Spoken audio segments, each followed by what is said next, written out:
Welcome back to this week's edition of Freedom and Prosperity Radio, the weekly radio news magazine that we've been doing for almost a dozen years here in Central Virginia, so that you can enter into conversations with people who have just been told, we'll call them myths for now. They sound so much nicer when you call them that. Our next guest, it is an honor to have back on the program and back on the big screen again with a new movie release, even in the age of COVID, based on his book, The United States of Socialism. The movie is called Trump Card, and he is Dinesh D'Souza. Dinesh, welcome back to the program. How are you doing, sir?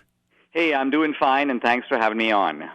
Thank you for putting this movie together. I get a sense that this movie is, and maybe it's just an arc that's been developing, is more personal to you than any of the ones you did before. Am I missing that, or am I wrong about that? No, I think that's true. I think it's my most personal, but also most important, maybe my best movie. The other ones tended to focus on the background of Obama or the history of Hillary, the Clintons, and the Democratic Party. The theme of this one is socialism. And, I grew up under socialism.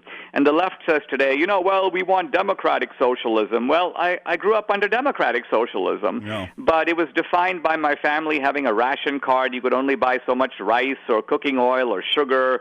We were on a 7-year waiting list to get a phone. So to me, socialism spelled scarcity.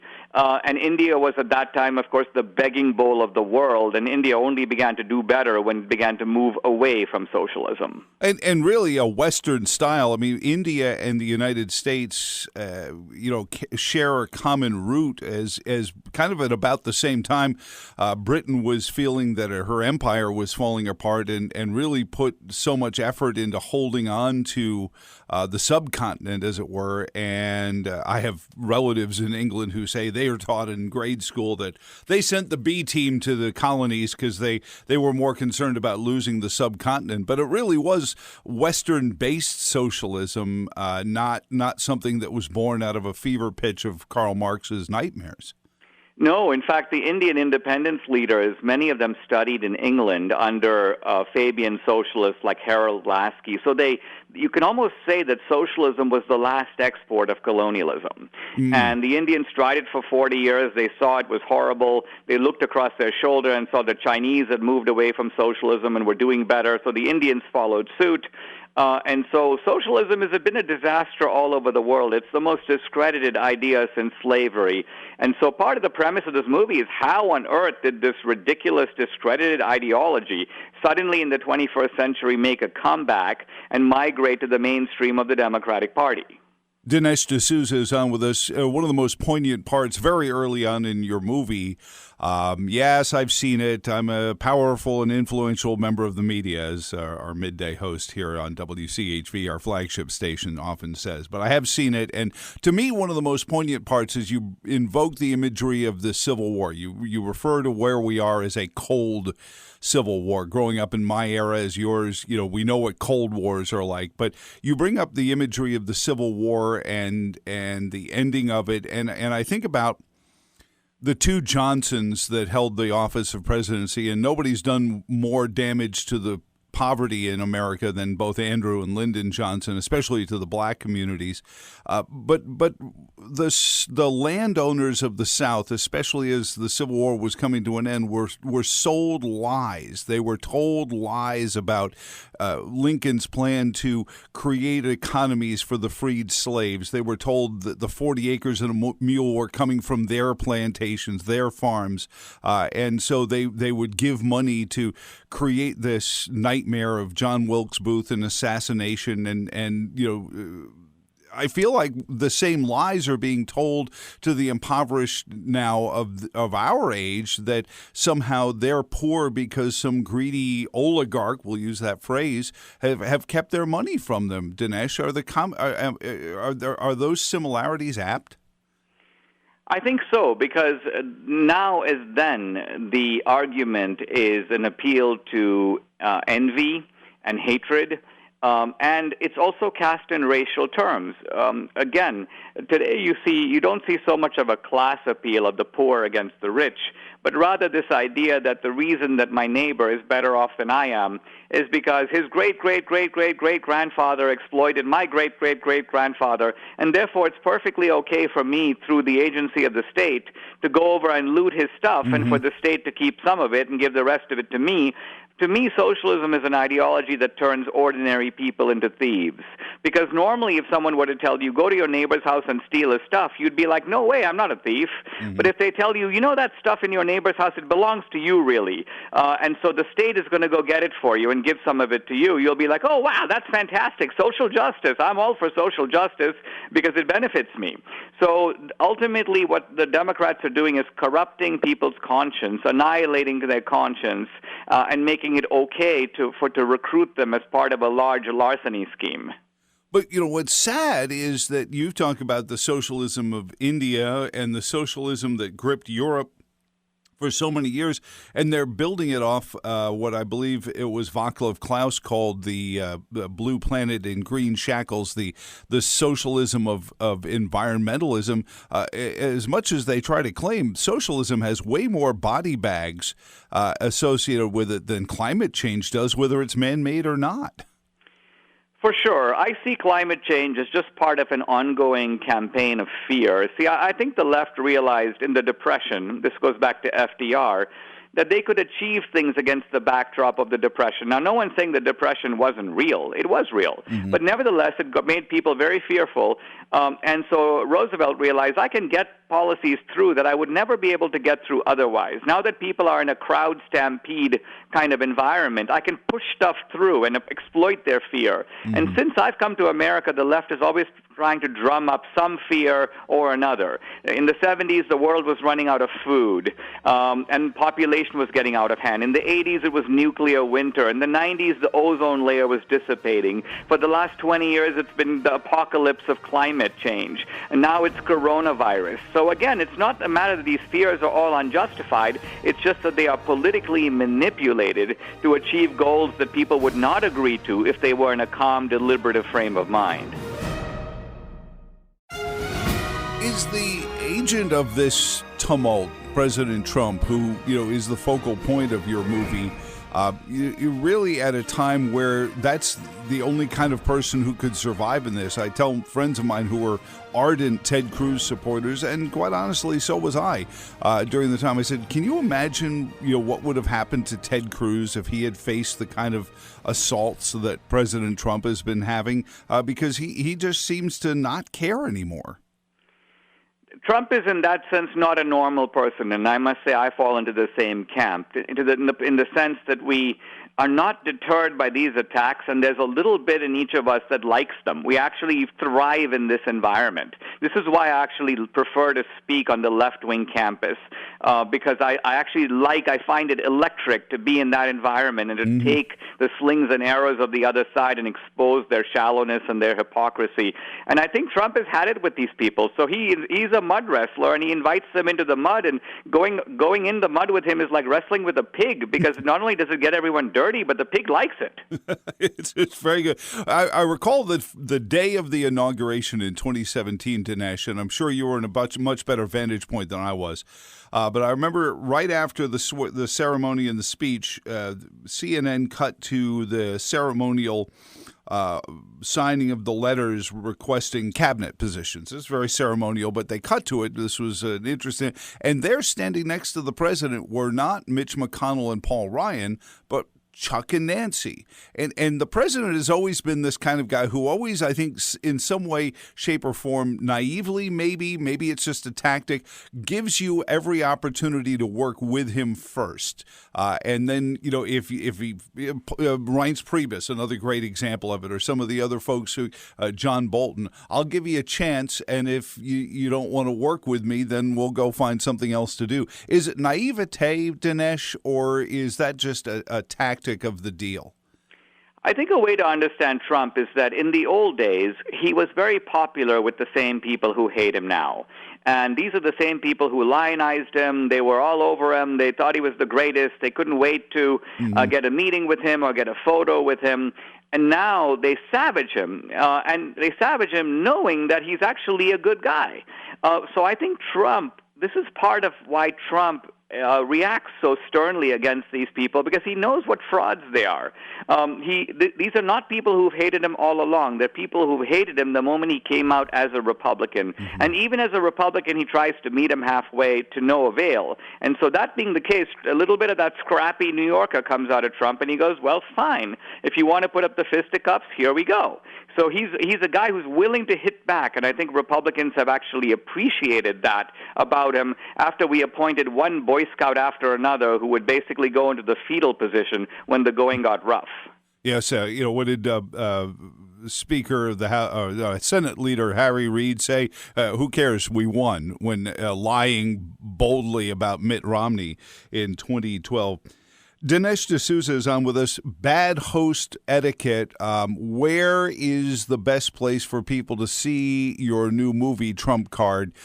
Given that we don't have our movie theaters right now, is it Netflix, Amazon Prime? How can we see the movie? No, not Netflix. That comes later. Amazon Prime has not put the movie up yet. They promised that they will, and it should be any day, but they haven't done it yet. So go to TrumpCardTheMovie.com. You can buy a physical DVD there right off of Walmart or Target, and you can watch the movie on iTunes or Google or Fandango or YouTube.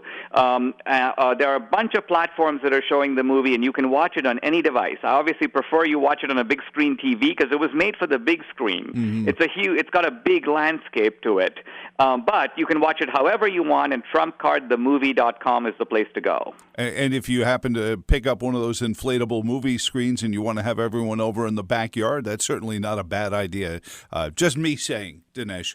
Absolutely, no problem. You should bring your friends together, bring in a couple of Democrats and have them take a look, because this movie has tremendous persuasive power. I think it can reach any well-meaning person in the middle. Do you think that Trump and Lincoln share more commonality in the American story than a lot of people would be comfortable associating with them? Not just being Republicans but being people who tried to reach out and wound up finding themselves the focal point of such abject hatred for just trying to hold the country together. This may seem strange to say, but both are essentially moderate men who have discovered that they are in immoderate situations. And so they have had to toughen up tremendously to be adequate to the challenges that are around them. That happened to Lincoln. He realized the Democratic Party in the 1850s had become gangsterized. The same thing has happened today. Mm-hmm. And so Trump is responding to that. He didn't create the division created him. So in personality, Lincoln and Trump are quite different. Lincoln was brooding and melancholy. Trump is not that way. But on the other hand, their situations are similar, and the challenges they face, at least at the very beginning, are eerily similar.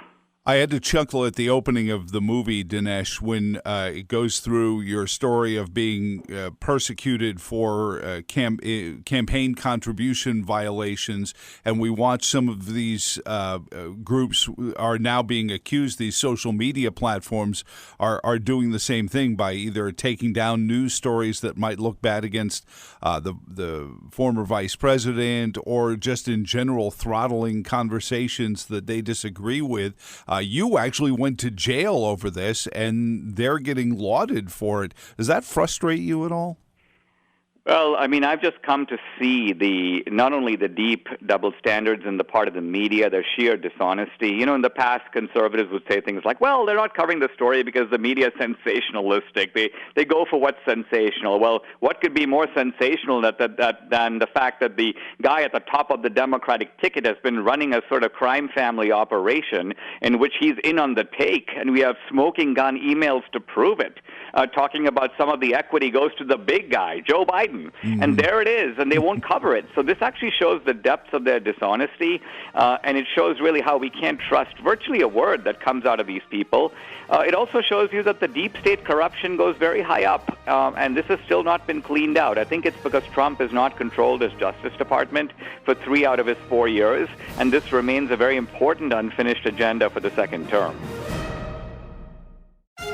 Is that something that Nancy Pelosi and company sort of preset, because they keep referring to the Attorney General as Trump's lawyer and acting as, and it's as if they've created a landscape where, you know, the president almost doesn't want to sound like he's ordering the Justice Department to do things, because the left has so artfully characterized them as his, you know, bulldogs.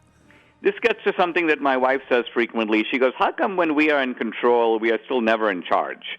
And that is the ability of the left, because of its power in the culture through academia and the media and Hollywood. They have the biggest megaphones on their side. And so they're able to set the agenda. We seem to be on the defensive, even though we have the Senate, we have the presidency, we have a majority, even if a narrow majority just now on the court. Nevertheless, we always seem to be up against the wall. And until we can sort of make some important shifts in the culture and break the left's monopoly on these megaphones, I think it's going to be this way. Dinesh D'Souza is on with us on Freedom and Prosperity Radio. The new movie is Trump Card. TrumpCardTheMovie.com, Dinesh, is where people can go and see it, order it, get it at the big box stores. Absolutely. TrumpCardTheMovie.com. The best thing to do, just download it and watch it, and you can watch it on your TV or any other device. I wanted to make it available to every American. That's why I opted not to go into the theater. Too many theaters are still spotty or closed, and so this is a way that everyone can see it. Is the squad, the AOCs, the fruits of Bernie Sanders' fever, you know, honeymoons to Cuba, or no, he honeymooned to Russia. He just speaks lovingly of Cuba. Are these folks a reaction to Trump, you know, being the president and being so bold for conservative principles? That are they just a reaction, or was this bubbling under the surface for a while now? Oh, no, the hard left has been developing for a while now. Remember, Bernie Sanders went to Moscow a long time ago on his honeymoon when Michael Moore wanted to demonstrate the wonders of socialist healthcare. Notice he didn't go to Scandinavia. He went to Cuba. Right. Many of the Hollywood leftists go down to Nicaragua, and they've been hugging and kissing Hugo Chavez, and these are people like Danny Glover and, of course, Jesse Jackson and many Sean others, Penn. Oliver Stone. So although they talk about Scandinavia, they don't really want the Scandinavian system. There's nothing attractive about it. What they want is this Venezuelan gangster socialism that puts a Chavista class, a socialist class, on the top rung of society and puts everybody else at the bottom. I've heard from Soviet defectors over the years who have said, you know, the comments that the elite media that, you know, try to bring along socialism are somehow going to be part of the club, only to find themselves up against their own wall with a blindfold on, are real. I mean, the conceit of the intelligentsia that they're going to be part of this crown jewels, you know, inner circle of decision makers, is they're fooling themselves. They're just being the useful fools for these takeovers. That sometimes does turn out to be the case, where a socialist dictator takes over and then smashes the media because he wants to control it completely for the center. But I think right now the media left is hoping that they can create a kind of governing alliance. You know, George Orwell in 1984, when he talked about Big Brother, spoke about an inner party, that's the deep state, and an outer party, which includes the media. Mm-hmm. And so one could almost look at the media as the external wing of the socialist left, of Big Brother, so to speak. And they're playing into to that cause. That's what they believe in, and that they believe that's what will benefit them. The leftists, though, Dinesh, have been going after the suburban housewives with these riots. And I've said this to people before. I said the reason this is working on the suburban housewife is the implicit message is vote for Democrats or this is coming to your neighborhood. And so you see it on TV, you go, I better vote for Joe Biden because for somehow these Democrat-run cities are having riots because of the president. And I've been in the media media 33 years, Dinesh, and I don't know how they sold that one. It's amazing to me. But can this be healed? You talk about this cold civil war. I mean, we're still fighting some of the hurt over Reconstruction here in the South. Some of the racism that bubbled over in Charleston was still there from the Reconstruction, and then redoubled by the New Deal, the New Deal of the 60s. Can this be survived? I think so. I think that there's a fork in the road, and there are ways to solve this problem. But ironically, they're not. The solution is not for conservatives and Republicans to write sternly worded op-eds calling for civility or to offer any kind of truce. On the contrary, the solution is to toughen up, hold the other side accountable, make sure that they realize they can't get away with it. After all, if an Antifa guy breaks a window and nothing happens to him, he'll break every window in the neighborhood because he defines that as success. If a campus can block a conservative speaker, then no conservative will ever set foot on that campus again. So the bottom line of it is all of this intolerance, this deprivation of basic civil liberties has got to be stopped, and stopped by a combination of the Justice Department, but also stopped by citizens who refuse to allow it. And I think once that discipline is restored and the left realizes they can't get away with it, their behavior will improve. As I said, we spend months chasing the tax returns of a billionaire that became a public servant, but have no interest in the $15 million tax returns of a public servant who became a billionaire. Dinesh, it's amazing to me. Scary times, but I appreciate the film. You really do need to watch it on a big screen. I watched it on a computer monitor, but the cinematography is incredible. You're working with some amazing filmmakers. I'm on the technical side, obviously, making this off of the book. The book is worth it in and of its own self, The United States of Socialism. Thank you so much for taking some time out with us this week. Hey, it's been my pleasure. Thank you.